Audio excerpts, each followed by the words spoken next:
ভাইয়ে ভাইয়ে কখনো শত্রুতা করবেন না। একই মায়ের গর্ভে জন্ম, একই বাবার ছায়ায় বড় হওয়া, তবু কেন আজ দূরত্ব? বেশিরভাগ সময় কারণ একটাই, সম্পত্তি। আচ্ছা বলুন তো, বাবার রেখে যাওয়া কয়েক টুকরো জমি, কিছু টাকা, এসব কি ভাইয়ের চেয়ে বড়? এই সম্পত্তি যদি সমানভাবে ভাগ হয় বা কেউ একটু কম বেশি পায়, তাতে কি আপনার রিজিক বদলে যাবে?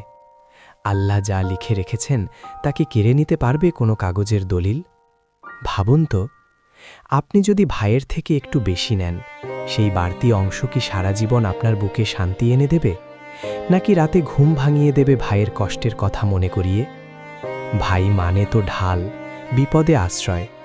আজ আপনি ভাইকে হারালে কাল বিপদে ডাকবেন কাকে? সম্পত্তি থাকবে, কিন্তু পাশে দাঁড়ানোর মানুষ থাকবে না। এই শূন্যতা কি কোনো সম্পদ পূরণ করতে পারে? তাই বলছি, অল্পের জন্য সম্পর্ক ভাঙবেন না।